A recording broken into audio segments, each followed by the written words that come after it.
This has got to be the most awkward introduction recording thing I've ever done in my life. I'm sitting here staring at a box of frosted donuts, just trying not to look at this microphone because it's it's not the same as talking to a person. I would be happier if every single person listening to this right now was actually sitting in front of me. The microphone is scarier. But how do I get this out here without doing this? So it has to be done. Hello, everybody. I'm Chris Doggett. Chris Doggett? I don't know. I said my name really fast there, so I felt like I was just like rushing through it, trying to get past this little personal awkward moment of introducing myself to a bunch of people who don't have any idea who I am going into this. So you're not really here to meet me. You're here to see what this show is about. You're gonna have to learn to like me in the process. So that's what's going on in my brain as I'm trying to record this and not sound like I'm weird for introducing what is really just an interview show that already has an interview recorded. You see what I mean? So I continue. The rabbit hole is a idea that started a long time ago from a very, very good friend of mine. And they really enjoyed listening to me talk about psychedelic drugs in general, but especially psychedelic drugs, because of the passion that is actually behind them when I talk about them. When she first met me and we were hanging out, she ended up having to spend 12 hours with me because her car got towed from my apartment complex, and she had never hung out with me in her life. So, obviously, a very awkward experience. And she's still one of my closest friends to this day, so you can see there was something there to enjoy.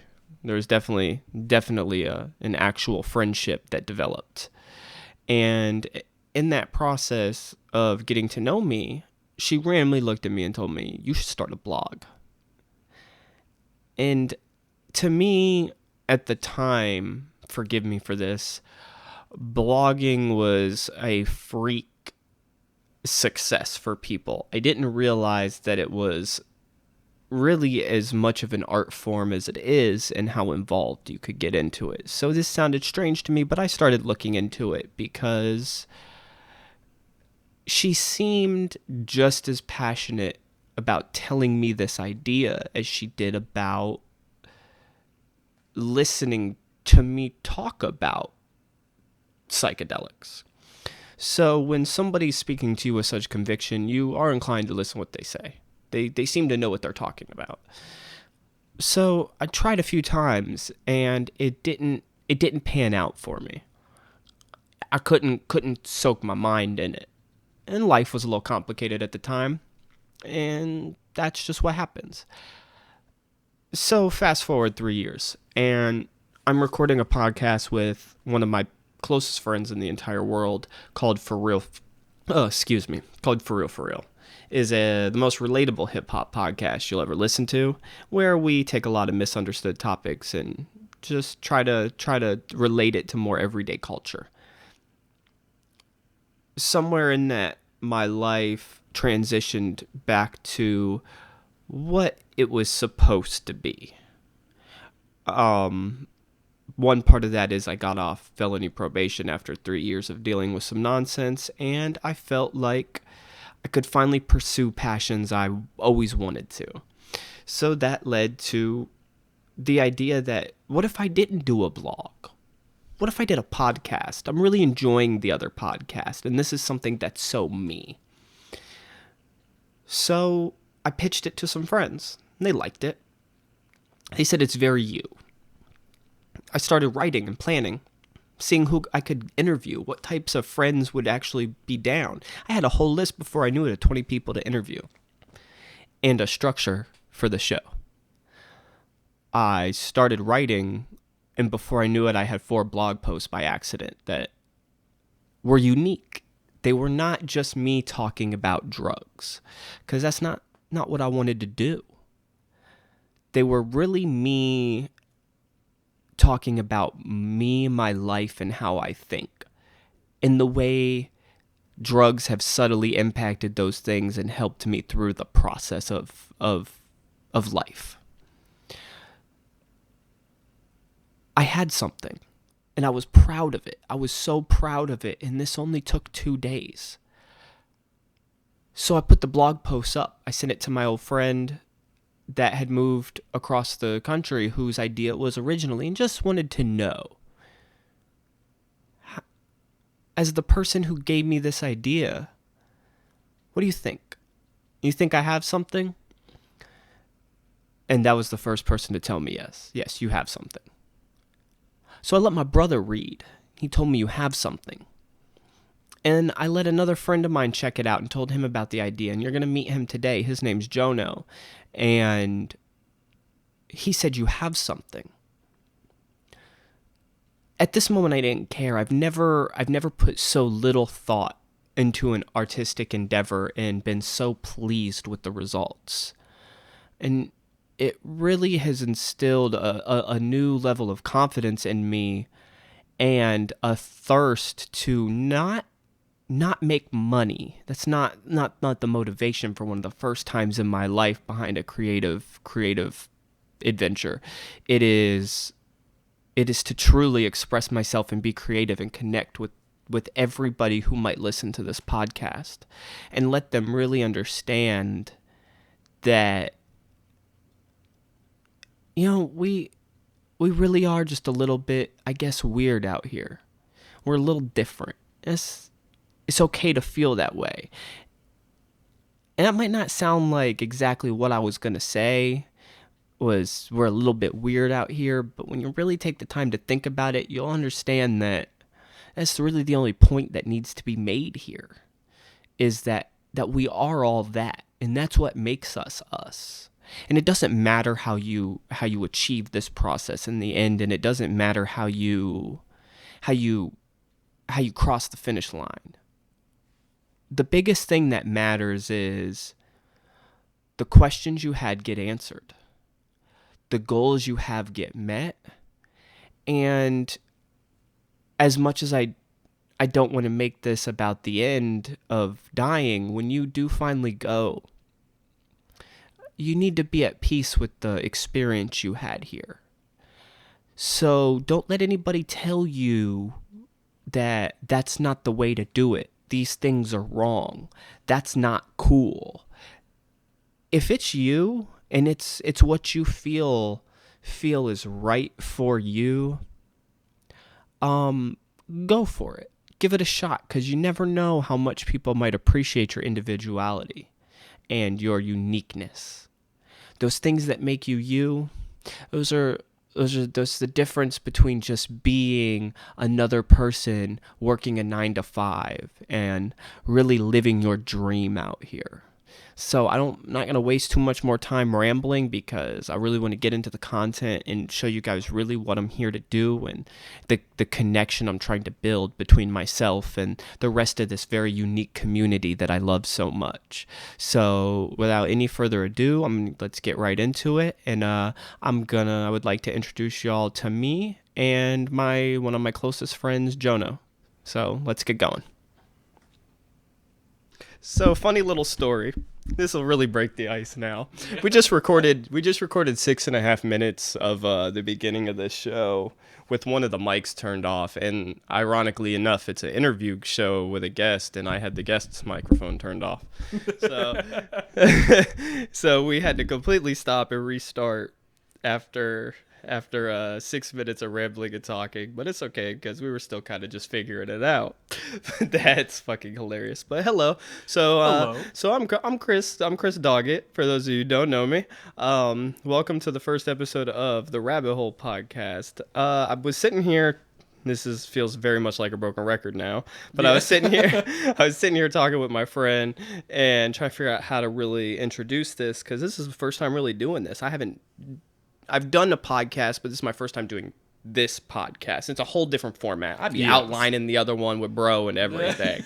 So it's like, this is just so much more just off the top and natural. just very different.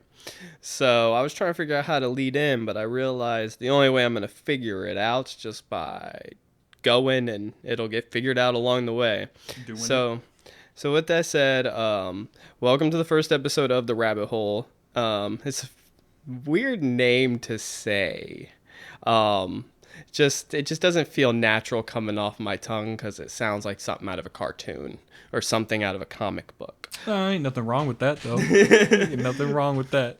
But welcome to the first episode of The Rabbit Hole. I'm here today. I wanted to do the first episode and break the ice with somebody I'm comfortable with. So I'm here with one of my closest friends, Jono. Hello, Jono. Hello. I feel like we did that part before, too.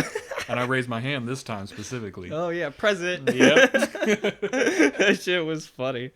But the whole idea of this show is, it started a long time ago. It's just like a random idea from a friend of mine because people were always telling me this was just kind of my shit. Like I said before, I cut the camera. You literally said to me one time when I was tripping, and I was talking about how like people basically treat me like nothing but like a little wook, like somebody who just lives to do drugs, and it's like it's not really like that. Like I guess it's a little the other way around. I more do drugs to live. But that sounds even worse. Yeah. But I don't know how much better that sounds. But it's about the meaning. Yes. But and it always came out as like a blog, and I'm doing that too now, but it just took me a little bit to try to do. But the idea is that I'm going to interview somebody every week about psychedelics or drugs in general, or a psychedelic experience that's very life-changing or some way it's benefited their lives. And then we'll just go on there to talk about just life growth and all other things trippy. Just different stuff, I don't know. It's a very taboo subject that seems to be getting a lot of light recently and a lot more acceptance. And like it literally says, if you go to the website, the subtitle of my website says, the subheading of it says, "The truth starts with talking. Let's figure it out together." Amen. Like that's real. Like the only reason this stuff is becoming more accepted is because motherfuckers are just out here talking about it now. Yeah, and they're getting more comfortable, and like just day-to-day basis, you find out more and more people have at least had some sort of experience with it. I would move the microphone a tad bit close. I'm just watching the little bounce. How about that? That looks good. That's Perfect. Better? Yeah, because I can see the little meter go up as you speak, and it'll kind of like read how much it's picking your voice up. Yeah, that makes sense. So yeah, I'm gonna end up having that conversation probably with every single person. Yep. Everybody's gonna be pretty much forward in front of a mic. Yes, that's what I was about to say. How many people be sitting in front of mics now? So yeah, mic does not bother me anymore. Especially with all your recording, Chris. Yeah, and this is helping me just get used to a microphone being in front of my face. Yeah, just in general, it'll help with music. Because I'll get used to I'll stop seeing the little devil. Yeah. It's like you trying to concentrate on something, but you just see this little blur of silver out the corner of your eyes, no matter what. It's a small little $80 inanimate object that represents every critic that'll ever exist. It's like, wow. It is a lot. But, oh, man. But, okay. So now I just gotta... You got me getting lost in the mic now, Chris. Got you. I'm so sorry. I shouldn't have done that. I was wrong for that, Jono. I was wrong for that. And it's crazy too because I like how like a lot of people will turn to like psychedelics for inspiration or creativity for things like art and stuff like that. Like they'll do them and they'll go draw a picture, write a book, anything like that. I find it interesting how you can actually take the interest in psychedelics alone and turn it into an artistic endeavor, like a podcast literally about psychedelics. It's like, man, I want to do something artsy as I'm sitting here tripping. Mm-hmm. Wow, why don't I talk about tripping? That in itself is enough. That is hilarious. Well, and it also got complicated because when I was first told to do it, I was talking to somebody about DMT. Yeah. And she found it interesting the way I was so absorbed in it. It was so interesting to Because me. it is absorbing. I It is swear to you. entirely too interesting. And she just looked at me and said, but I was just talking about drugs at the time. Like, I Yeah. wasn't, there was nothing else from it. I was just talking about It's not about a cell or anything like that trying to get someone to do something. Well, not what I mean is like I wasn't. It wasn't like I was sitting here trying to talk about what I learned from the experience or Yeah. how it changed me. I was literally just saying like, "Oh yeah, like it's crazy too because I took the first hit of the DMT and when I say like you could even talk to Jono, he'll tell you it tasted like I like that I can use your name because you're Yep, here right now." yep. I was like, "You could even talk to Jono and he'll tell you it tastes like old shoes." But Yes. immediately upon taking the hit, you just lose the ability to control your body. You hear a ringing noise so loud and you just feel yourself and it's like I'm just talking about what was happening. I'm not even talking about how I learned or grew or came out of this experience Yeah. different. And she's enthralled. And I'm sitting here thinking, but that's not what I want to do on a blog. I don't want to sit there and just be like, I'm going to run out of material if I just sit here and talk about the drugs. Yeah, trying to get people to vicariously live through your experience. Yeah. So instead, I had to take the time to figure out a way to make it different, a way to make it more me. I don't want to just interview people about drugs. I can give you 10,000 links in the world that are going to tell you what I'm going to tell you, and I have to reference them anyways if I want to start talking about it. So I might as well just give you the links. So how do I make so how do I make this personal? So here we are now.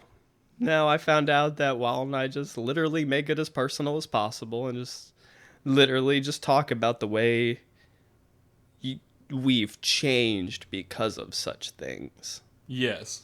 And then it can be very unique, very, very you. Because it is the experience that is causing the change, not just, you doing drugs and it's chemically altering your brain. It is allowing you to find a way to make change through opening up your eyes to different possibilities and taking down those barriers pretty much. And I feel like if I just sit here and tell people, yeah, acid is fun, man. I took 5 hits of acid and this is what happened. I sound like I'm trying to... You're trying to make a sell. I'm trying to make drugs a household name.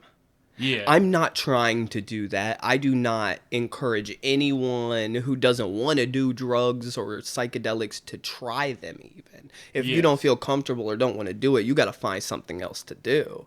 And I feel like if I just sit there and talk about doing drugs, it sounds like I'm just trying to tell people drugs are cool. Come on. Yeah, you know what? Join the crowd. Join the crowd, guys. Come on, bro. Come on, yeah, bro. For real, though. So I couldn't do that. So instead, I had to find a way that the point I'm trying to make, you can feel this without drugs. Yes. Which is why... Oh, most definitely. You can feel this without drugs. It's like, I was thinking all the way back to you tell me about meditating like on the farm or something and having like literal no drugs whatsoever out of body experiences. And it's extremely visual too. It's not just like I started thinking about doing these things and my mind wandered. It felt like I was just like with DMT, I was ripped from my body and taken somewhere else pretty much. So when I say that with the proper music and ambiance, closing my eyes completely sober will make me go more places than any amount of acid will. Oh, yeah. Just by closing my eyes to the right music. I could be in a rainforest in a place I've never been. Transported. That quick. And next thing you know, and it's crazy too because taking yourself that far out of your body gives you the ability to be significantly more objective with yourself. Yes. Because a lot of people don't think about that you have to sometimes even think about yourself as a different person to treat yourself correctly. It's easy to think about how you want to treat other people, and it's easy to just say, oh yeah, I'm nice to myself, but, sometimes you ain't got to be nice to yourself. Sometimes you need that objective you to, kick yourself in the ass. I wrote something the other day that said it was just talking about, it was like failure, like you gotta always be like your like nicest self. I was like, next time you fail, just Just eat it. Take the biggest fucking bite you can out of that bitch. Like, just eat it. Put that L on a pin and wear it on your shirt real quick. Let people know you fucked up.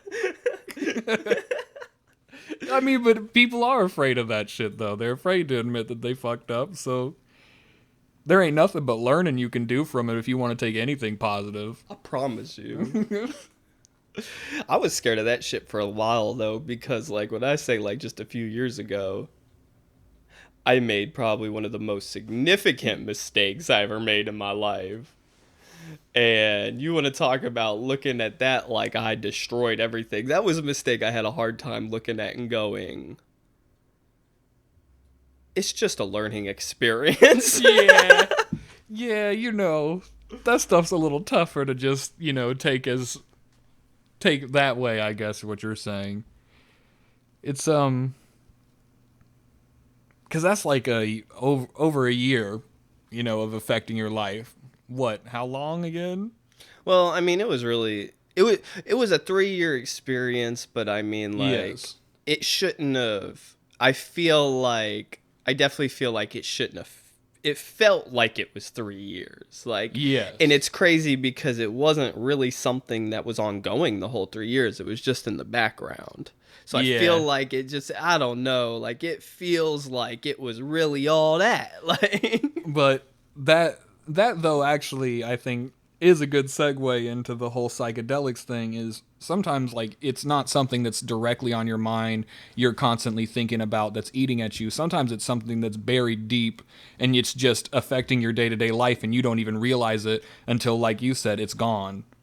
And you feel a weight off your shoulder, but you can't really even explain why sometimes. It's just, this was something that you were secretly holding on to that now has been revealed to you as something you were just like, oh, I did hide that away, kind of thing. I swear. And that shit is a relief, a genuine relief. I hate this cat. He just is so annoying. I'm sorry. I know that I just came out of nowhere with that, everybody, but my cat is outside the door just meowing like, how dare you treat me this way? How dare you treat me this way? Lock me in this little bitty cell that's bigger than the room y'all are in right now. Like, that's just crazy.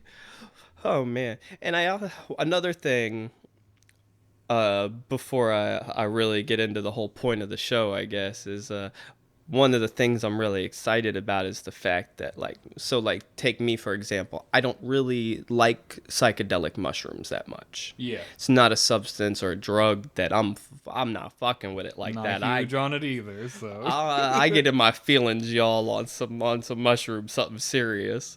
But, I'm excited to talk to people who have the exact opposite point of view of me. The ones who sit there and go, really? Because I'll eat a quarter of mushrooms, but I don't want to take no acid, bro. You're crazy. And it's like, really? Because I'll take a 10-strip of acid. I don't even want to eat the mushrooms. Fucking fine. I don't even want to eat the mushrooms. So I am really, really, really excited to see the way the different people have just been impacted by the different drugs on just so opposite ends of the field. Like, it's like, because it really is that personal and unique of an experience. And that's what makes it fun to talk about. Yeah, it really does. And it's going to it'll lift the taboo a lot too, because I feel like so many people see, whether it's because of the media, the news, the propaganda for rehab, or the big pharmaceutical companies trying to convince you that these things are horrible so you'll buy their product, whoever it is. God damn it. I lost my train of thought for a second. Morty meowing outside this fucking door. I want to go just kick him in the face. And I literally, and I'm sorry, everybody. I love my cat. I've never done this in my life. I promise you. Very cute. Right in the middle of talking, I looked at my door and I pictured myself opening the door and kicking the cat in the face. I would never do it. It would be a bit extreme. But that's really what I envisioned. But no, the point I was trying to make, though, is that regardless of who's putting out this idea that drugs are bad. All we see is the person who went crazy on drugs and killed themselves, or the person who Yeah. got strung out and OD'd. And that's all, which doesn't happen with psychedelics like that, by the way. Like if you OD on acid or something like that, I need to I know need to how know. much you really Yeah. took or who you got it from, because that's not what That's you got. ungodly amount. But they never really, not enough people are talking about the positive things that they've taken out of it. Yes. They're just seeing the propaganda or the bad stories, and they're going, oh shit, Yeah. that's horrible. I mean, and we build up shit like twice as horrible in our minds when we think about it anyways. So, yeah, it can be a huge deterrent on doing anything to just have a new experience. It's like you talk about blowing stuff up in our minds. People read an article that says cyber attack on a gas pipeline, and now the entire You gotta stop. I already knew where it was going to.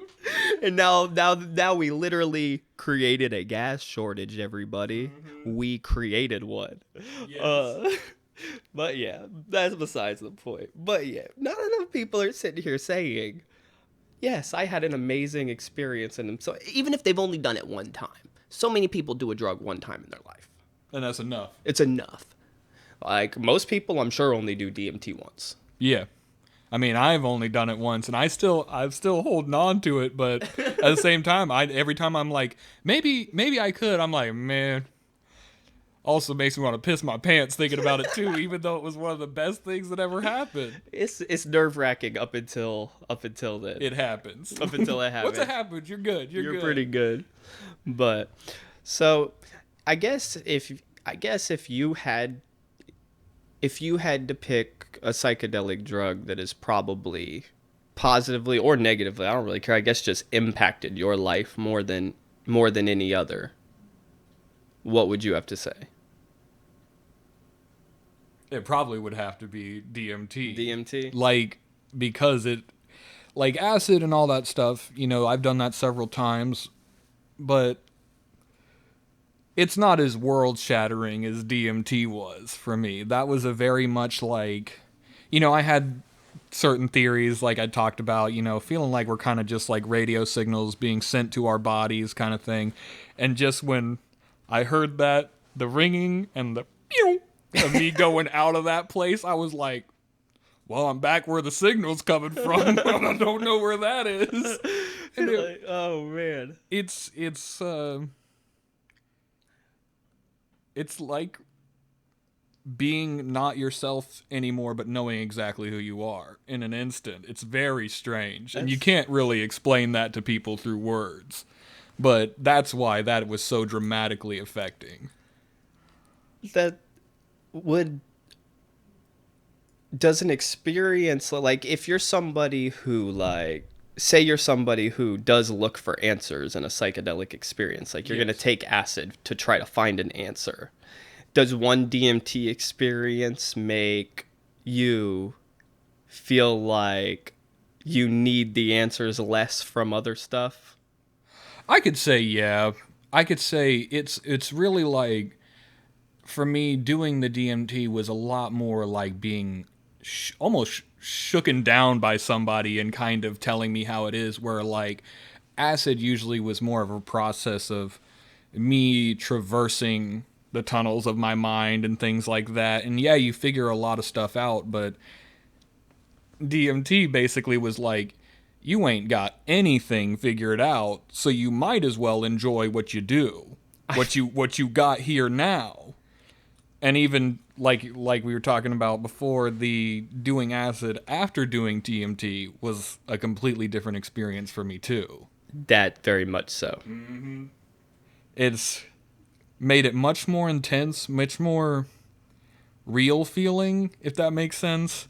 It's like it went from being like, oh yeah, I'm a little, loopy in the head right now, I'm going and thinking about all these different things, to, oh, this is actually happening. Like, my mind is going places with this, and I have to deal with that. And I don't know if that makes any sense at all.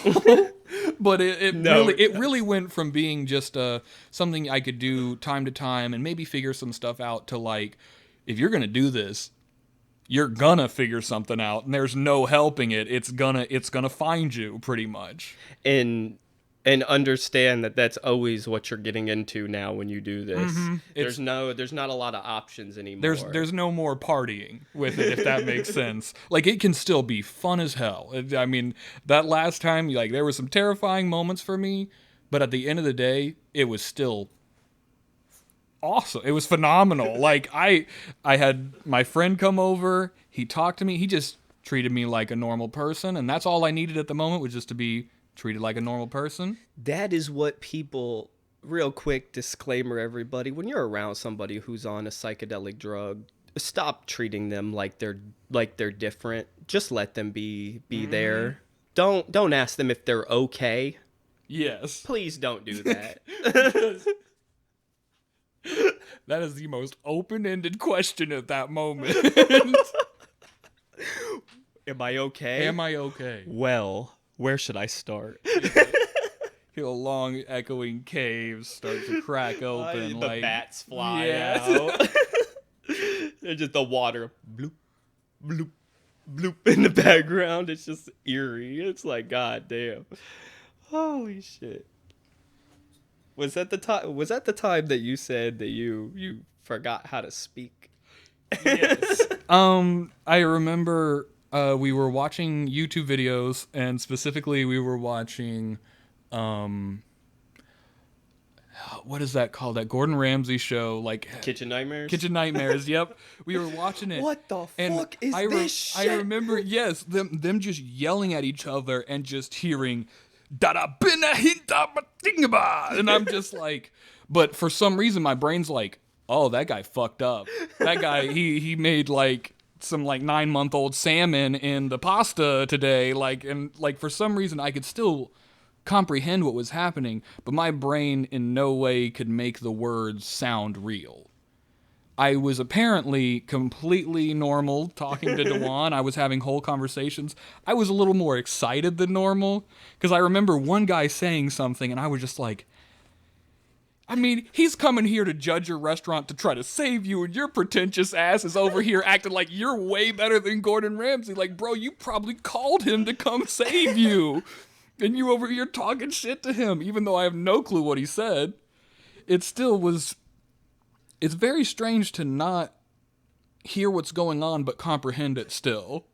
It is a whole other feeling. And I think that, like, after, doing DMT and doing acid that time that was the only time I'd had an experience that I feel like got that far. That was almost like a dream state to me, when I was able to hear what was going on, but not hear what was being said. Don't they say that like communication is like actually more physical than verbal? Technically, they say like it's like 70% physical or some shit. Now I'm pulling this number out of my ass, everybody. Making up statistics. But yeah, like 99% of all statistics are made up on the spot. Just know this. But it's like that you can literally tell a lot by the energy and the body language. You can walk in a room, two people are arguing and know they were arguing, and they can cut it cold turkey and be smiling. And it's hotter in the room because they were mad. Like, it's wild. Start feeling like you gotta loosen your neck. So I swear to you, that shit. Yo, I think it was you who this cat. I think it was you who actually. Yeah, it was you, and then crazy buddy in the minivan who moved to Florida, who came over my first trip after I did DMT for the first time. I had my couch and my coffee table pushed up against the wall like a crazy hermit, sitting on the floor. Just laid on the floor for like an hour chilling, at some point. Bro. And then crazy ass came over, whoa, just laughing and being weird. I'm just standing behind the counter watching you two interact, and I'm just like, I bet Chris is having the hardest time just listening to this dude like yell at him, prod at him, poke at him, pretty much doing exactly what we were saying you don't do to people who are tripping balls. I could tell when I talked to him on the phone. That's what I was doing. I said, I'm tripping off like 4 hits of acid right now. He goes, I'm on my way, and hung up. I was like, shit. He's coming here to fuck with me. Oh, shit. That shit was great. And then he's just having to leave my apartment, being loud and everything, and his little minivan, whoa, laughing like that. I was like, that was a lot. He's so loud when he left, too.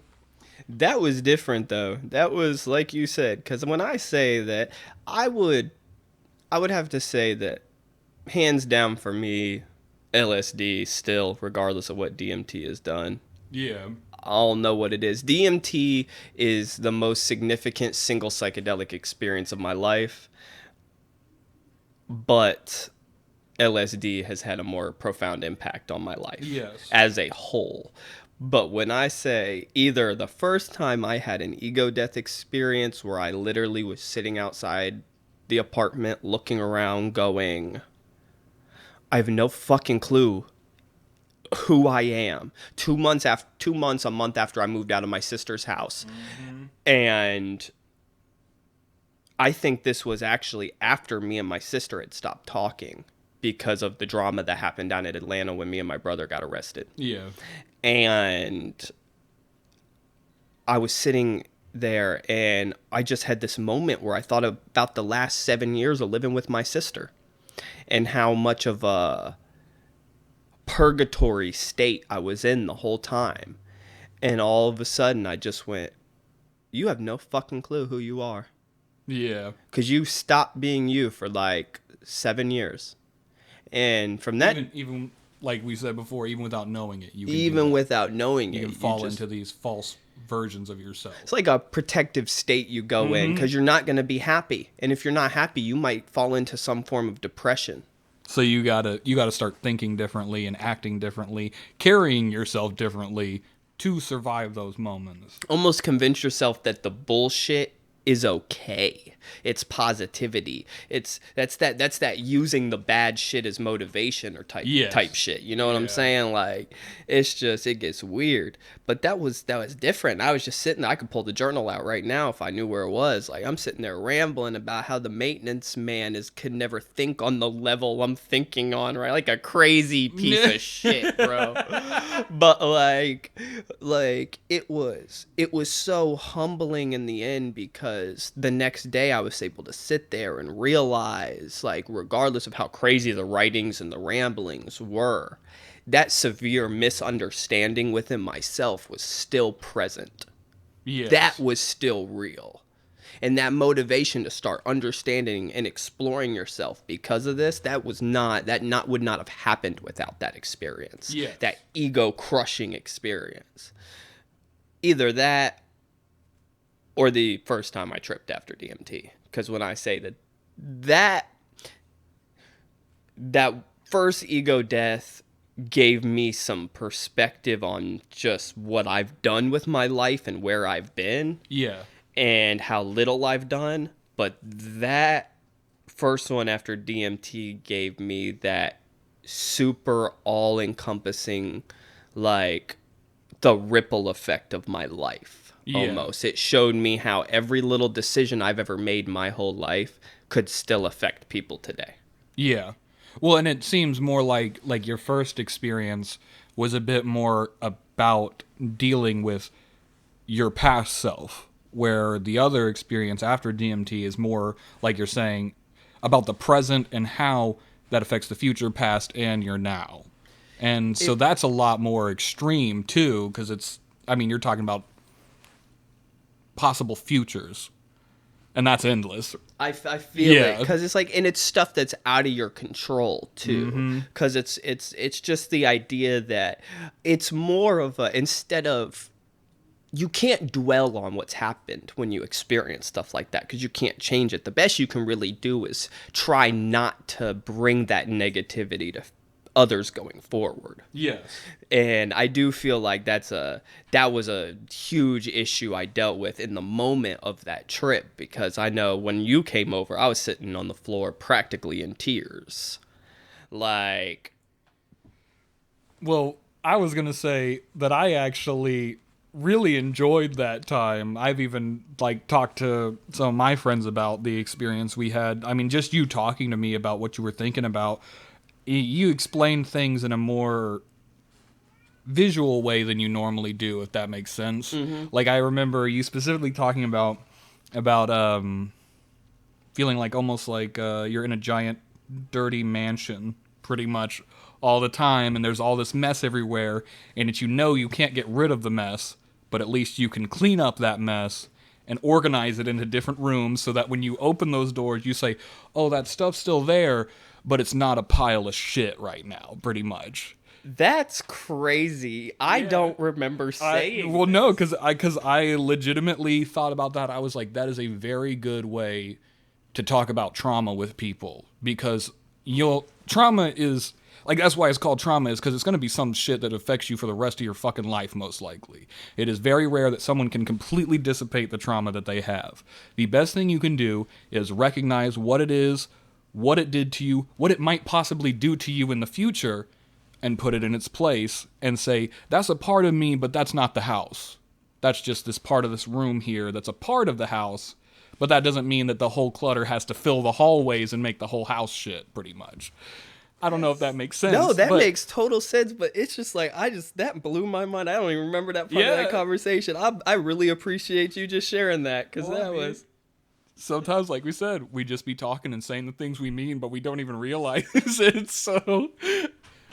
And talking like that and saying stuff like that is such a terrifying thing to people out of the fear of judgment of others, because you do talk crazy when you talk like that. In the if you're listening to this and not watching it on the actual interview on YouTube, you won't see the little air quotes I put around crazy, but like you're crazy when you talk like that. Yeah. And it really does sound like some level of insane ramblings, but the emotion that's driving what you're saying is real. Yeah. You just can't, you're having a hard time explaining or interpreting that emotion that you're feeling at that moment. So you just start saying shit, because you're just like, this is what's happening. This is what's happening. It's like, it's the only way you can rationalize how you're feeling to someone else, because words are essentially flawed in that way, that they're thrown to the meaning of what that person perceives that word as. And that's where a lot of people's misunderstandings in general happen.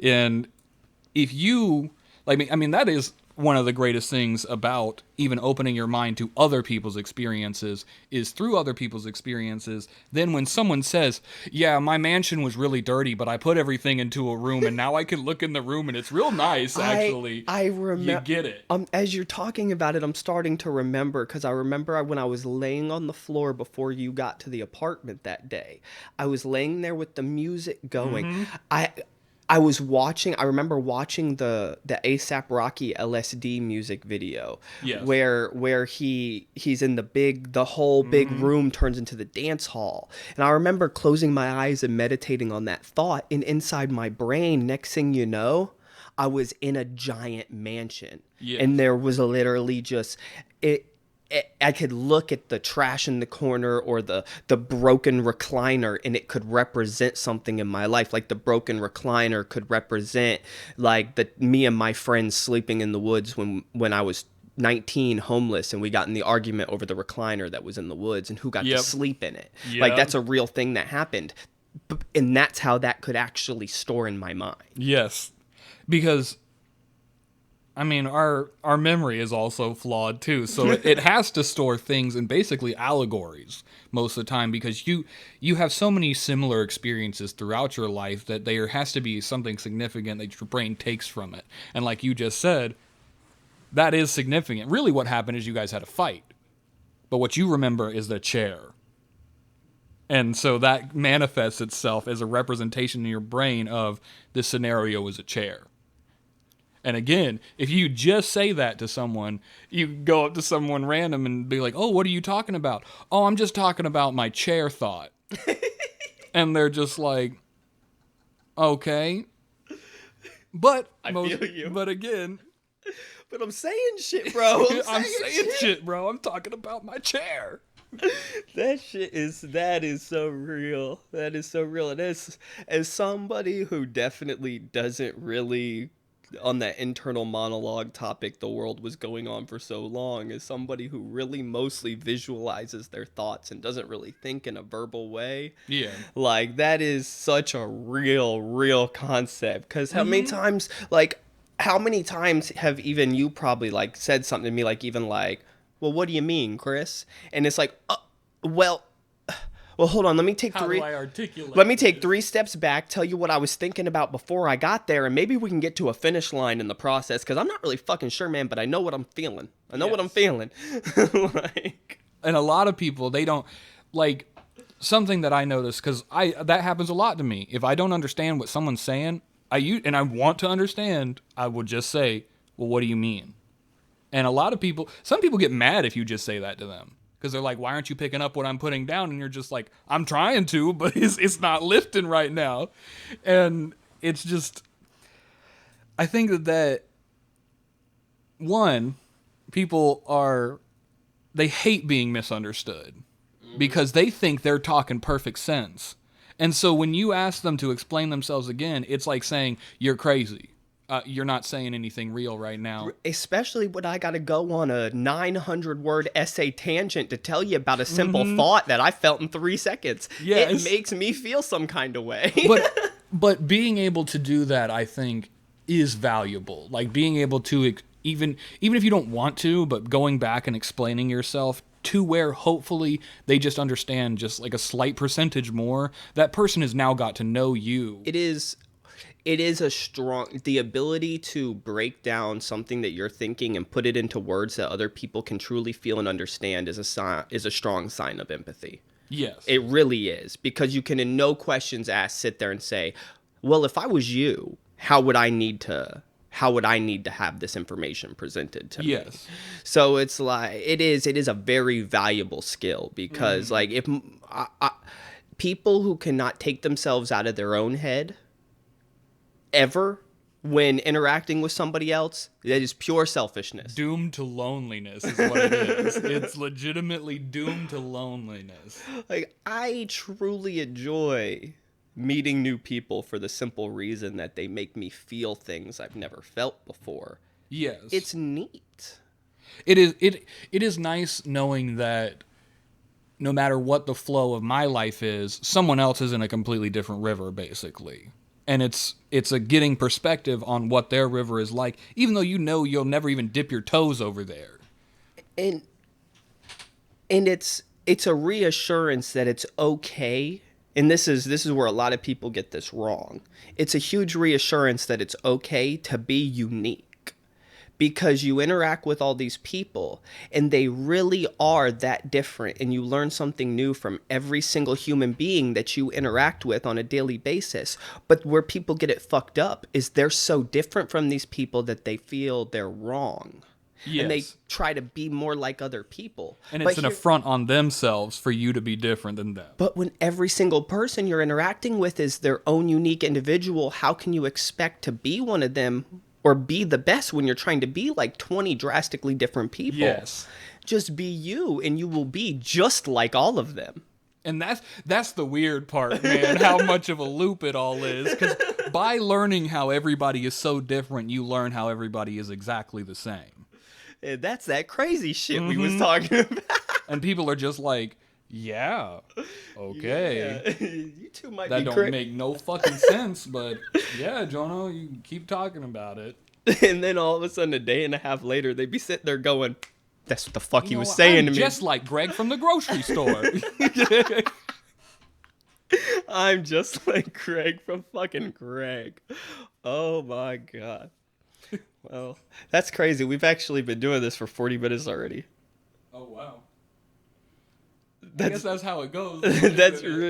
That's really how it goes. So I actually am gonna try. We need to try to wrap this up in the next 5 minutes. Actually, that's pretty. We could have done this forever. Now I realize why these episodes be so long. But you see, real. Sadly, I gotta build a fan base before people want to listen to me for 2 hours. 2 hours. They're gonna look at me and be like, "Who the fuck is this crazy ass kid talking?" Hey, they got a growing understanding of you, Chris. That's really what it is. Because, I mean, that's what friendship is. That's what any sort of relationship is. It's trying to understand the other person and enjoying those aspects of them. because, like you said, we can have fun. Me and you specifically can have fun meeting most anybody because we can appreciate that you're not like me, and we can look at it that way and be like, well, you know what? I don't get that, but why do you do that thing? And I'd be thinking it's so cool because I'd be sitting there going, I've never felt that way in my entire life. The fuck is wrong with you? Yeah. That's lit. How did you get there, bro? Well, let me start from when I was pushed out of my mother. Like, oh, look at you bumping shit. Everybody, Jono just tried to break the computer mid-recording. The whole desk. But it's like, what was it, dude, Duncan Trussell on his podcast, the one where he was interviewing his mother, where he said, you blast it out of the pussy. And then you get the tip of your dick cut off. It's horrifying. It's a very violent experience. And that is real. And then we spend the rest of our lives doing crazy stuff trying to figure out why that traumatizing experience happened. So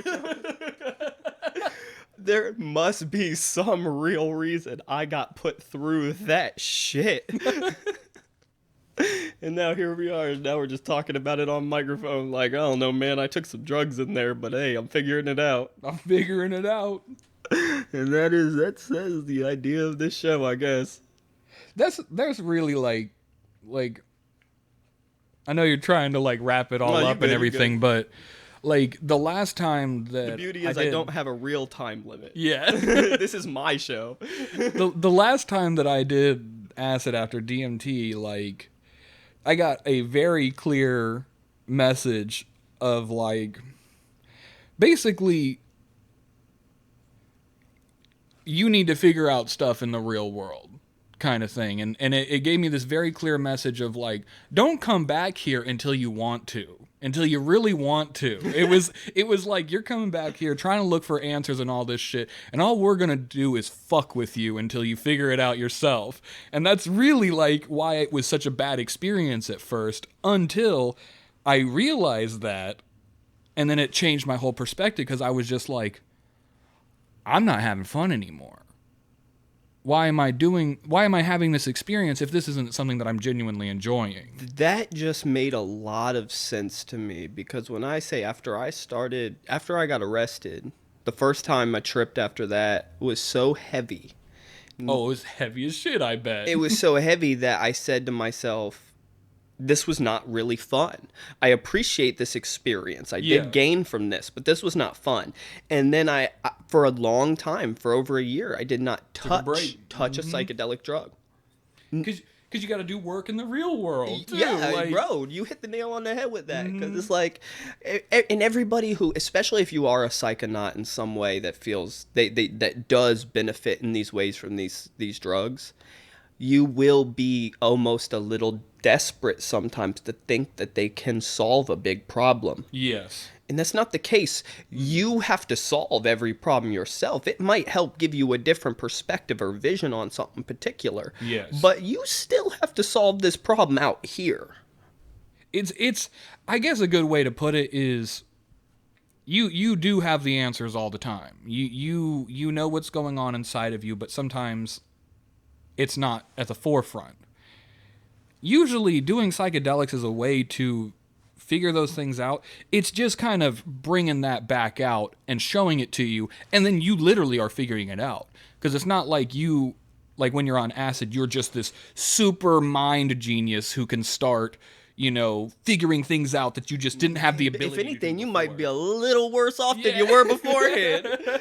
You're just gaining information right now. Yes. You have to process that shit later. Yeah, and the only benefits that they give you is pretty much showing it, kind of bringing it to the forefront, and then allowing you to have that time, because you're going to be tripping for a while, to then sit there and think about it. Because most people, in your day-to-day life, it is so easy to just distract yourself from that shit. When you're tripping balls, you ain't distracting yourself for shit if it wants your to. priority. Uh-huh. You don't have a fucking choice. Mm-hmm. So let's do. What are you gonna do today, Chris? I'm gonna deal with some shit.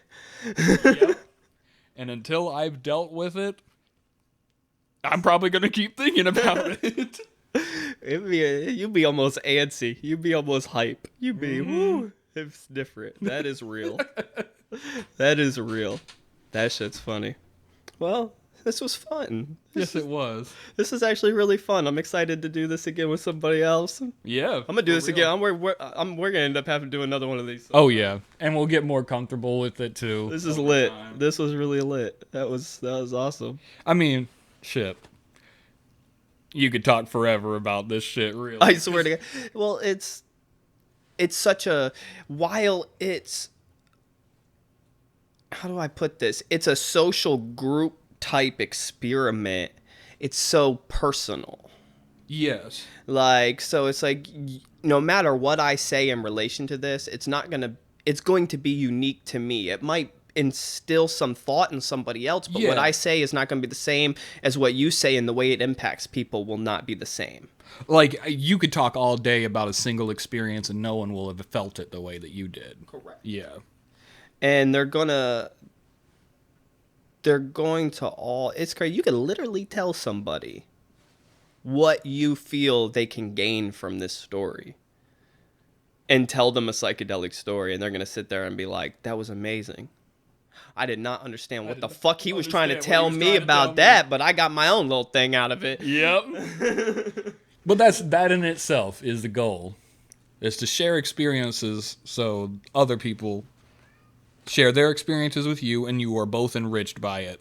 And if anything, you'll feel better and feel like it's okay to feel and think that way. Yeah. Instead of being afraid of these thoughts that we push to the back all the time that we feel are crazy. And it's so easy to, too. It's like, as much as he overacts his life away, in a National Treasure, Nicolas Cage was talking to the girl about love and something, and she goes, people don't really talk like that. And he goes, yeah, but they think like that. Yep. That's same thing with all this shit. Like, our ego puts a ridiculous translator on all of our thoughts. Yes. And what we say is not remotely what we think. It's filtered as fuck. Mm-hmm. Yeah. It's so filtered. So, whew, that shit real. That shit real. Oh, man. But shit, that's, I mean, kind of what this feels like is literally just kind of, by having a conversation about it, you can figure new things out. Even if it's treading old ground, there's always something you miss in the view. Like,